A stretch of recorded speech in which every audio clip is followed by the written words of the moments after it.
la racine de maca, l'Epidium meiniae, souvent appelé ginseng péruvien, est devenue très populaire ces dernières années.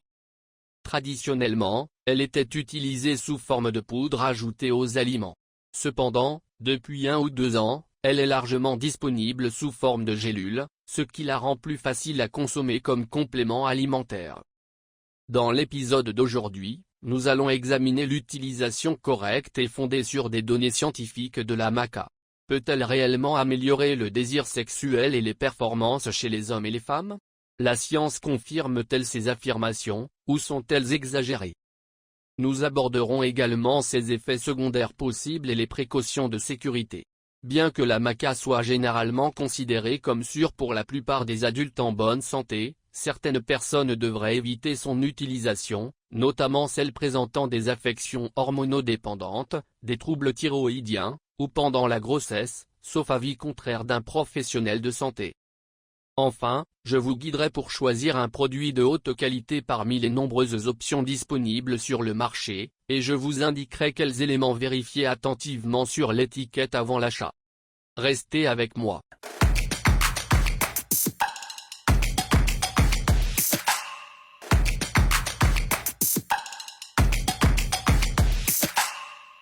Que la paix soit sur vous.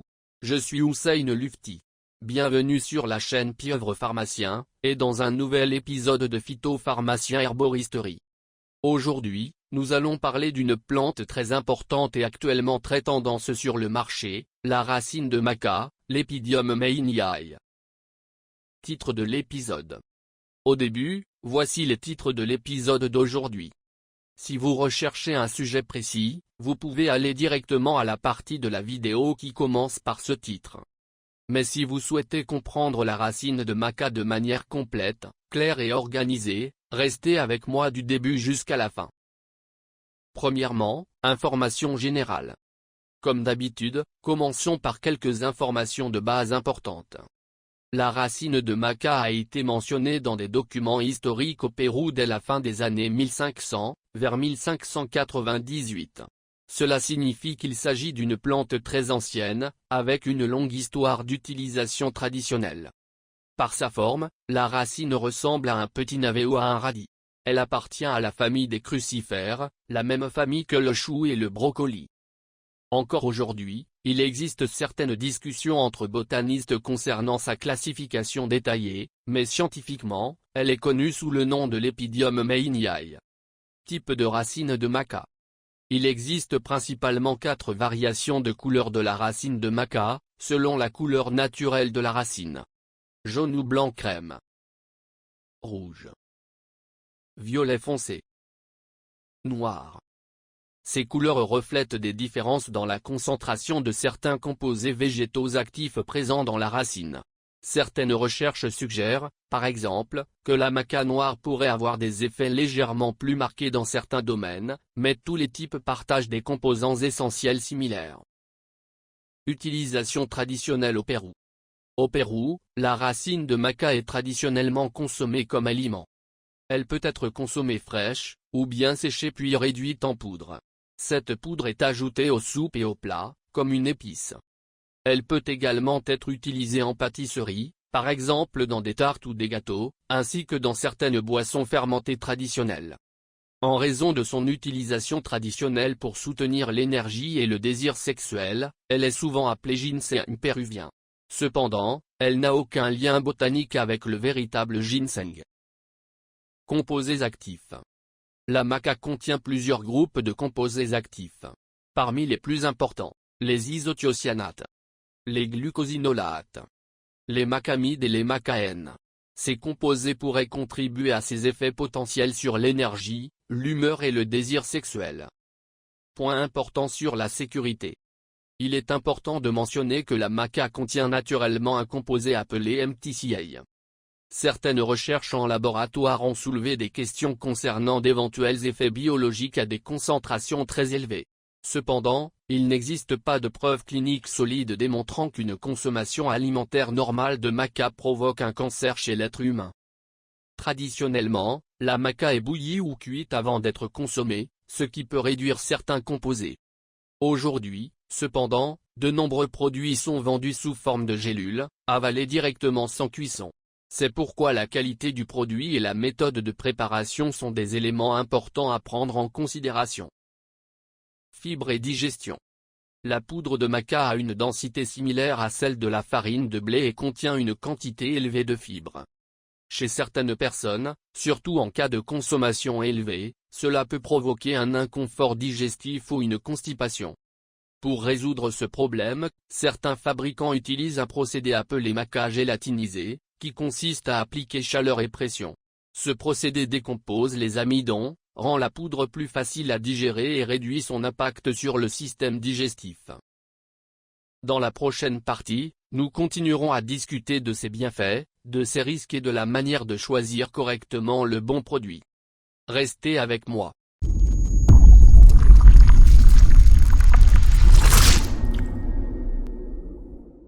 Après cette introduction simple à la racine de maca, l'Epidium meiniae, parlons maintenant de ses principales utilisations.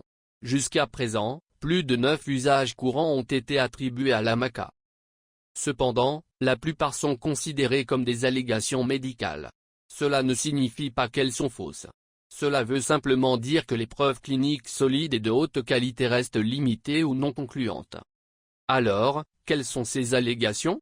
Et lesquelles sont réellement soutenues par des études scientifiques raisonnables. Allégation médicale courante. Une allégation fréquente affirme que la maca renforce le système nerveux et agit comme antioxydant. Cette idée vient du fait que la maca contient des vitamines et des minéraux, tels que vitamine C, vitamine E, vitamine B6, fer, cuivre, manganèse, zinc, potassium. Grâce à ces nutriments et à certains composés végétaux, on suppose que la maca pourrait aider à réduire le stress oxydatif. Cependant, cet effet a surtout été observé dans des études en laboratoire ou chez l'animal, et non dans des essais cliniques solides chez l'être humain. Il existe également des affirmations selon lesquelles la maca aurait des propriétés anti-inflammatoires. Là encore, les preuves chez l'humain restent limitées. Certaines personnes affirment que la maca pourrait réduire le risque de cancer de la prostate.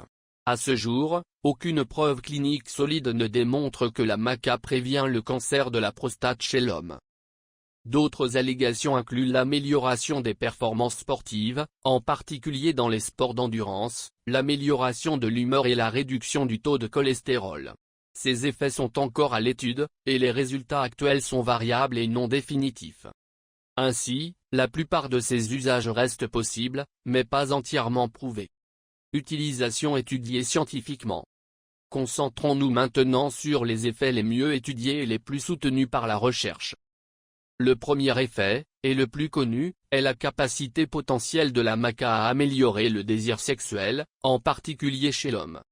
Plusieurs petites études cliniques suggèrent que la maca pourrait augmenter la libido masculine. Il est important de noter que cet effet semble se produire sans modification significative du taux de testostérone. Chez la femme, les recherches indiquent que la maca pourrait améliorer le désir sexuel principalement chez les femmes ménopausées. Nous avons abordé la ménopause dans un épisode précédent, vous trouverez le lien dans la description ci-dessous. Une plainte fréquente pendant la ménopause est la baisse du désir sexuel. Certaines études montrent que la maca pourrait aider à améliorer ce symptôme. Cependant, elle ne semble pas améliorer de manière significative l'anxiété, la dépression, les sautes d'humeur ou les bouffées de chaleur liées à la ménopause. Son principal effet étudié concerne le désir sexuel. Fertilité masculine. Le deuxième bénéfice étudié concerne la fertilité chez l'homme. Certaines recherches suggèrent que la maca pourrait améliorer le nombre de spermatozoïdes ainsi que leur mobilité, c'est-à-dire leur capacité de mouvement. Toutefois, cet effet n'est pas immédiat.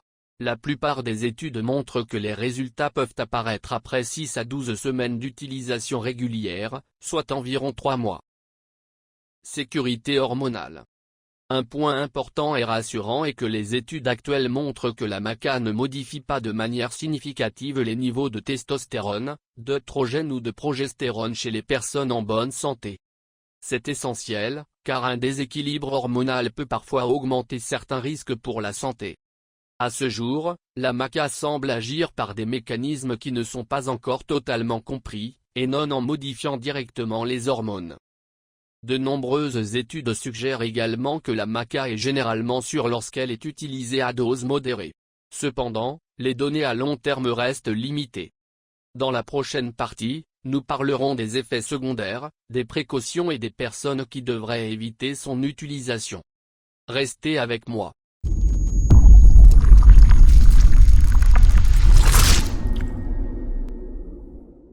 Troisième thème, utilisation correcte de la racine de maca et choix d'un bon produit.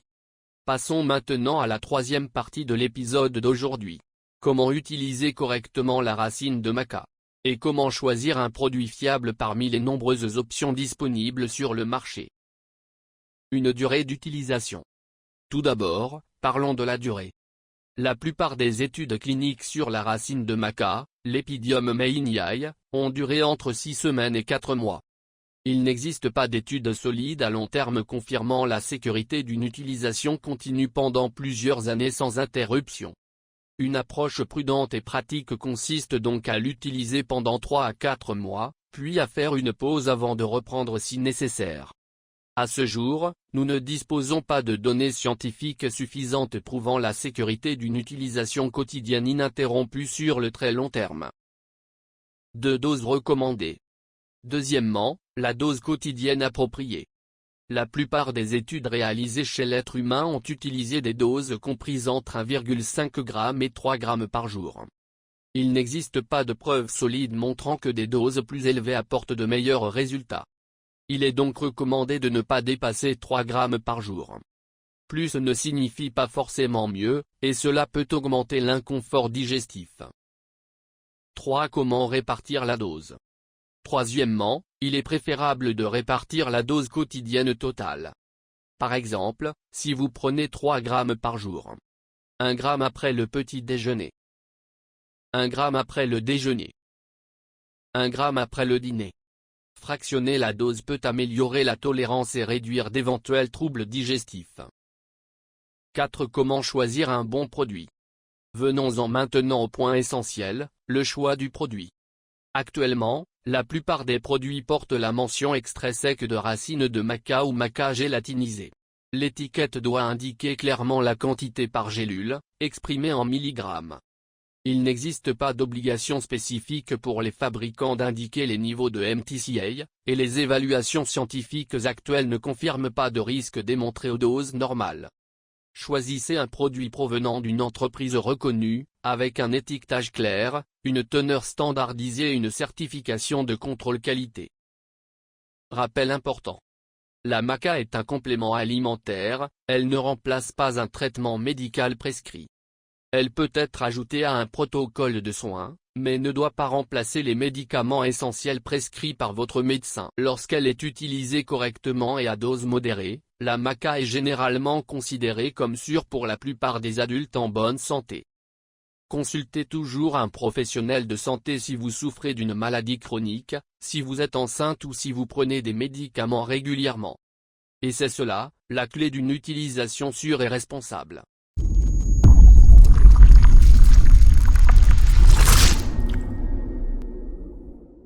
Quatrième et dernier thème, effets secondaires, et qui devrait éviter la maca. Nous arrivons maintenant à la quatrième et dernière partie de l'épisode d'aujourd'hui. Quels sont les effets secondaires possibles de la racine de maca, l'Epidium mayniae, et qui devrait éviter de l'utiliser? Un effet secondaire. En général, la maca, qu'elle soit consommée sous forme de gélule ou de poudre, est considérée comme sûre pour la plupart des adultes en bonne santé lorsqu'elle est utilisée à dose modérée. Elle ne provoque généralement pas d'effets secondaires graves.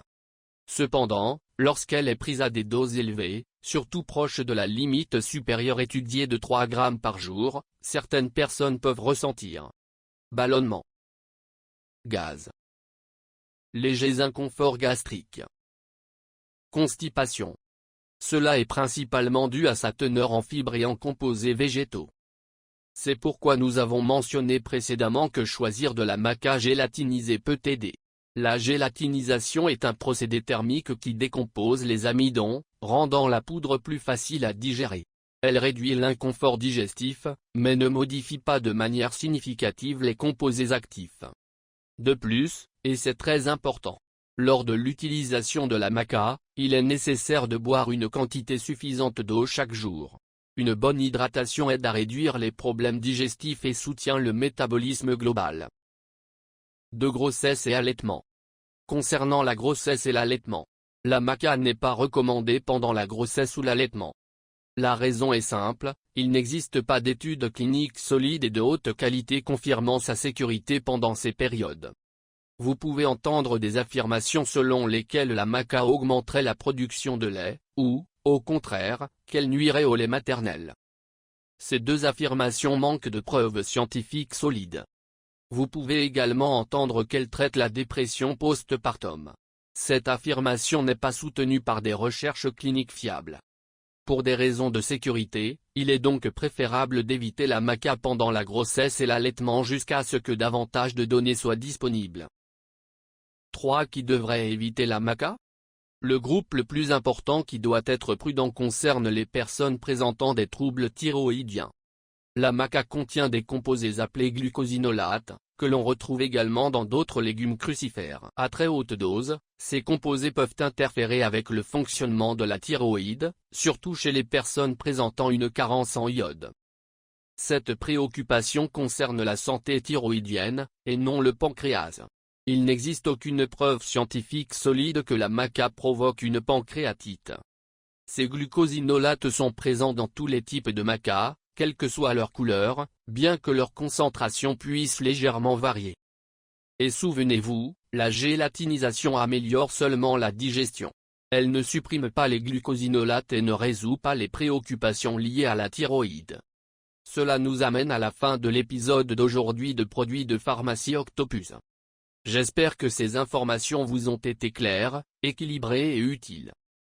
Si vous avez trouvé cette vidéo intéressante, likez, abonnez-vous et partagez. Et si vous souhaitez soutenir la chaîne, vous pouvez le faire via Patreon, PayPal ou les options de soutien YouTube. Bonne nuit, et restez en bonne santé.